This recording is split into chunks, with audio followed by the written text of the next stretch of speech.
So before we start, I do have a second channel. So if you are interested in more content that isn't related to anime and manga, consider going over there and subscribing. Also, if you end up enjoying this video, consider leaving a like. I'd greatly appreciate it. So I absolutely love being wrong about manga, especially if it has anything to do with my prejudgment of that manga. Because I'll go into it judging a book by its cover, barely knowing anything about it, potentially holding off on a very incredible experience. And this is exactly what has happened time and time again with many series, especially this one, Sakamoto Days. See, originally when I seen this story, or this manga, I thought it was a gag manga. This was how Jump was kind of presenting it at the time. It didn't fit within the umbrella of battle shonen under Kaizen or One Piece, etc, etc, but it also didn't fit into the mold of like the romance stories or even the gag mold, right? Kind of didn't sit anywhere. Came at a very odd time and a lot of newer stories were kind of thriving or overshadowing it, I should say. And I think it genuinely got skipped over by a lot of people because it was presented as a gag manga. I am not only deeply disappointed in myself for judging the story so early on, and it's not that I inherently hate it right off the get-go, it's more so I avoid it. If I feel like I'm not necessarily going to enjoy it, I'm not going to put my attention towards it unless something piques that interest. I don't know what came over me over the past couple of days, but I decided to read it, and I am extremely happy, more than happy, that I was wrong about this story. My judgment was way off, not even close to what Sakamoto Days actually provides, the value that it has. And trust me when I say this, it's probably something that you want to check out. So let's begin.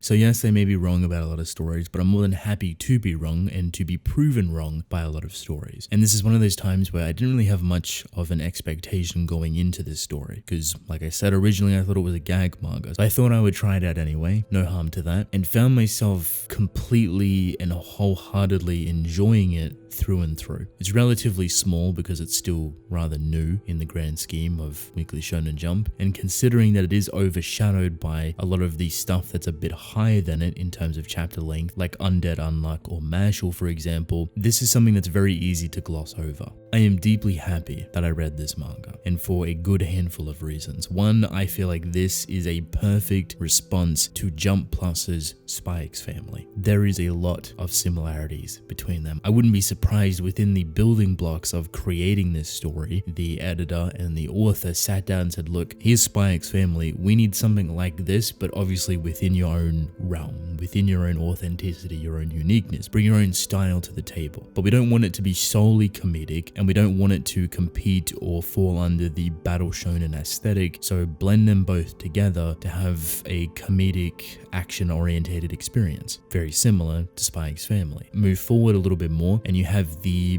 birth of the conception that is Sakamoto Days. A lot of you know, and I reiterate this constantly, I'm not a big fan of comedy. I don't outright hate it, I just like when it's used with purpose, with intent. If it's something that is filled to the brim within the story, it becomes very washed out for me. Very dull, very meaningless, and it's probably a big reason why I don't really enjoy comedy TV shows or movies or gag manga specifically that is the main focus of that material. Comedy. Nothing against it, just something that I don't really vibe with. However, I do appreciate comedy within everything else, when it's just like another component or another concept within a full fleshed out manga experience or TV show or movie, etc. Sakamoto Days finds that perfect balance, and it takes a little bit to get there, but once it does find its rhythm, when it finds its perfect balance between action and comedy, you have this very kind of beautiful blend to it. It feels extremely Weekly Shonen Jump-esque, but it also feels like something new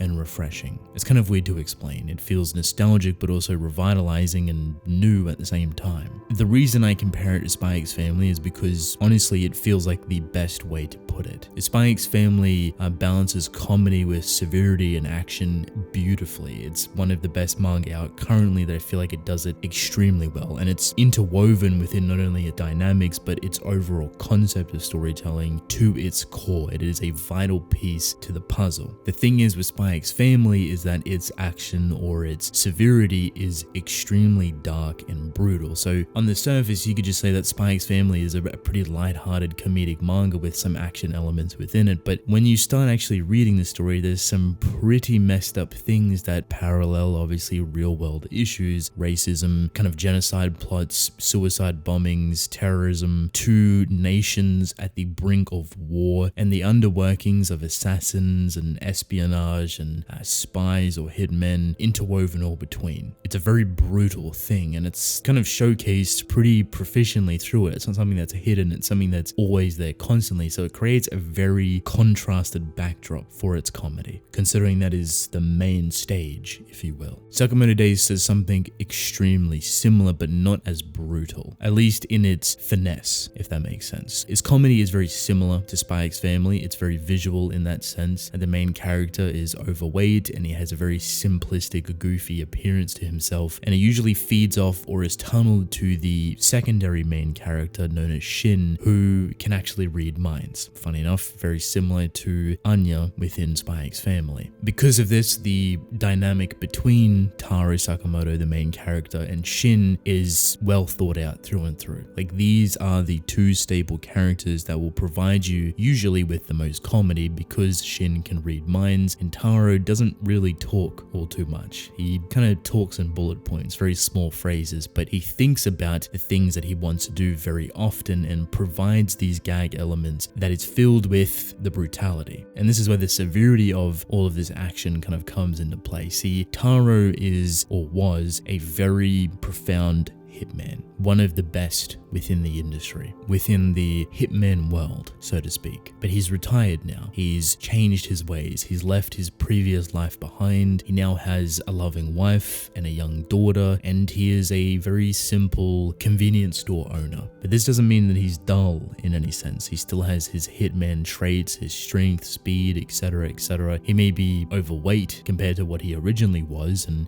very simplistic and kind of carefree now, but he still has all of these incredible feats behind him. This severity or action or brutality is showcased very often, and I'm actually surprised on how gritty it can actually be, because you see people get shot in the head, you see people get stabbed in the face, in the neck, cut apart, body limbs coming off. Like, it's very visual in that sense. So it has that sense of severity similar to Spy X Family, whereas Spy X Family is more political with a lot more finesse. Sakamoto Days is more so in your face. It's like John Wick, for example, and I assume a lot of people are going to make that very simple comparison to Sakamoto Days, but it pretty much is like that. You see characters get absolutely obliterated, and the artwork is very kind of focused in on it constantly. It's actually really pretty. There's a lot of intent and purpose behind how everything is drawn, and the action sequences are always super engaging and enjoyable, which is honestly surprising when the story or manga is promoted as a gag manga. I think the toughest pill to swallow for this manga is actually the beginning, because the first 3 chapters you'll read it and you think, well, this is basically the whole story. If this is a gag manga, it's going to repeat around this formula in some way, shape or form, and then something else will come in. This isn't actually the case. Not long after the first 3 chapters, you find yourself running into that nostalgia or familiarity that is Weekly Shonen Jump's battle manga, where it implements a much bigger purpose or story arc that's going to cover most likely the entire story. This is exactly what Sakamoto Days does. So it blends the comedic value of gag manga within Jump with the battle manga of Jump, and you create this very, once again, interesting experience where comedy and nostalgia and something new and refreshing at the same time all swirls together. Add on a sprinkle of very visual brutality, very unique characters that are kind of rotate around Taro and Shin, and a lot of other people that come through. Lu, who is a Chinese woman that's very efficient with martial arts. Everyone has their own approach, aspect, or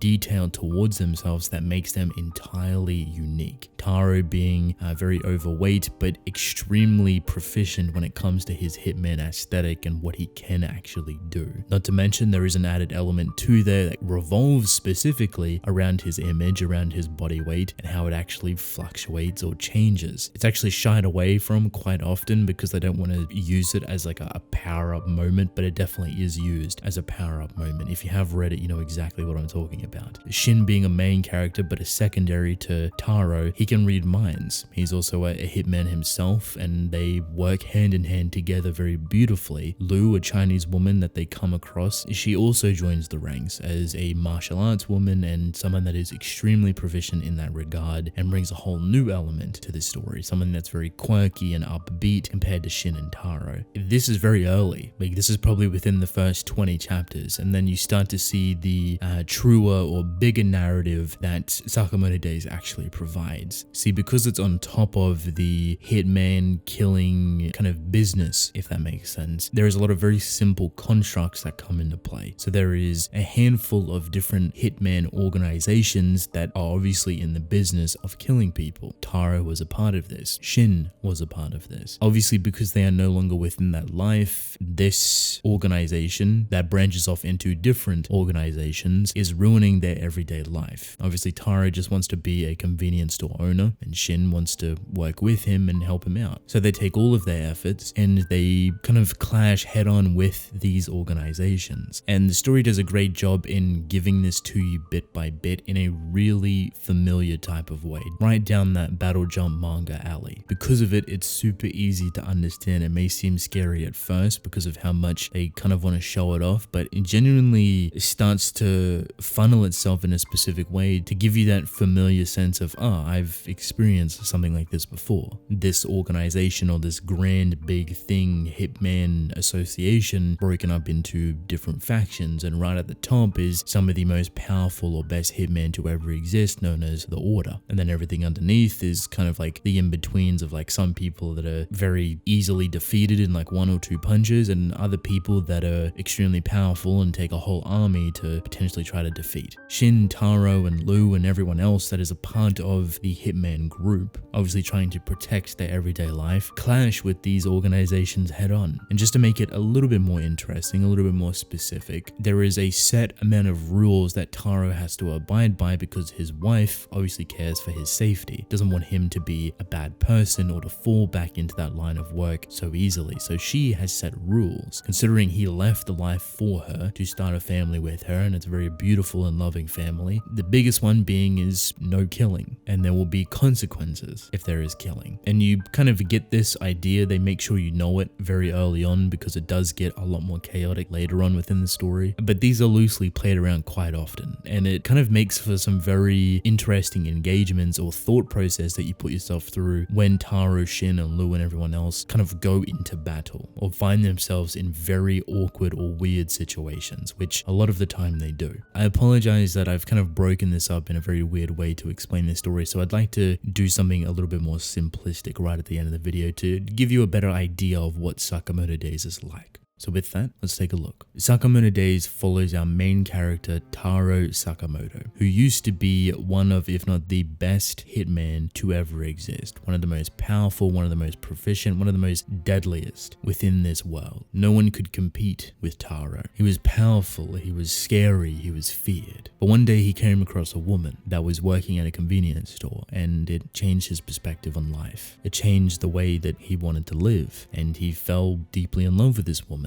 Obviously, because of his reputation within the hitman world, he would have to convert rather heavily, going back to being a quote-unquote normal civilian. And at first, it seemed like a rough thing to do, but their relationship was very strong, and his wife made sure that he would have to leave the hitman world for this relationship to continue to work and to blossom into something even more beautiful. So he did. He left the world and found a life that he was happy within. Many years passed, he is now a convenience store owner. He's gained a lot of weight and he's had a daughter. His family is thriving, and by day and night he is a convenience store clerk, selling people foods and going about his everyday business. This is until Shin, a former assistant or second hand to Taro back within his glory days, tracks him down and finds him, only for us to find out that Taro is a main target to the association, to the hitman world. Basically, everyone wants Taro dead because he left it behind, and you can't just leave it behind, per se. So Shin comes in to try and finish what he started. Even though he has a lot of respect for Taro and had a lot of appreciation for him, he realizes that he has to kill him. What Shin doesn't realize, however, is that even though Taro is overweight and very carefree and nonchalant at the moment, he still has the capabilities of his glory days. And because of Shin's mind-reading healing ability, he can see himself dying over and over again within Taro's head. Taro doesn't actually do it, but they do have a bit of a scuffle within the store that is very interesting. Shin's trying his hardest using regular bullets. Taro is using everything at his disposal to mitigate or nullify what Shin is doing, using chopsticks or hard candy or stuff completely skewered around the store. Random appliances, food packaging, you name it. Somehow Taro will weaponize it to use it in a defensive or deflective manner to get the upper hand on Shin and to neutralize him. Shin realizes that he cannot compete whatsoever. He gets defeated by Taro and realizes that maybe this is it for him. He's lost his goal. He realizes that he can't go back to the person that told him to do this because he would be killed. He eventually does go back, faces his judgment, says that he would rather die for Taro instead because of how much he actually respected him, and then realizes that the people that he's working for just don't care about him whatsoever. He goes back to Taro because he has nowhere else to go and gets employed by him, adding to the character roster of Taro. However, the hit or the money that is put on Taro was legitimate. The organization that rotates within the Hitman world is very much alive, and it very much has a goal to take Taro out of it. So there is money on his head, and Taro wants to get rid of it by whatever means, so it doesn't disrupt his everyday peace, his everyday life. So Taro, Shin eventually come across Lu, who is a Chinese woman getting chased down by a bunch of thugs and other hitmen, and they manage to bring her in onto the situation as well. She falls into the fold, so to speak, and we move forward with them, trying to take down some of the most powerful people within the hitman industry with Taro front and center. Hopefully this gives you a more consistent or efficient understanding of Sakamoto Days. I honestly really enjoyed it. I think I'm going to try and keep up with it and just to see how it unfolds and unravels itself, but so far I've had a lot of fun with it. The comedy isn't overbearing, it's actually really smooth and feels kind of nice within the brutality of this show, and the severity or the action isn't insanely over the top. In that sense, it's not something that jumps out at you at first, but it's very detailed in its approach. It does like to do things very over the top at times, but not in a way that feels fake or fickle, if that makes sense. It feels rather difficult to explain the balance that this story has, but it knows its strengths and weaknesses, and I feel like it's playing into them very heavily. I definitely am excited to see how far Sakamoto Days actually goes, because it could easily become a staple of Weekly Shonen Jump. Maybe not to the same success as a lot of the other bigger series currently, but I see it being around for a very long time, or however long it wants to be, and becoming a consistently good thing people come back to when they feel a little bit bored with the full-on battle manga, or maybe the full-on romance or the full-on comedy, for example. It's like a nice in-between story, a nice breather, something you don't have to take all too serious, but serious enough for you to continue reading every single week if you wanted to. For now though, I wish all the best for it and hope to see it do even better than it's already currently doing. Endtime. So welcome to the end of the video. If you have made it this far, I want to thank you. I appreciate you. But please let me know how you feel about Sakamoto Days. Did you have a similar experience like myself where you thought it was going to be just a gag manga but turned into something really enjoyable, or maybe you've been on it since day one and have tried to promote it heavily to other people? Can't blame you. It's very enjoyable. It's very fun. Or maybe it's something that isn't necessarily for you. Maybe it feels a little bit too lighthearted or a little bit all over the place in that sense. Let me know how you feel about it down below. But with that, I want to thank you all for watching. I hope you enjoyed. Leave a like and subscribe. I would greatly appreciate it. Drink plenty of water, and I will see you within the next one. Goodbye.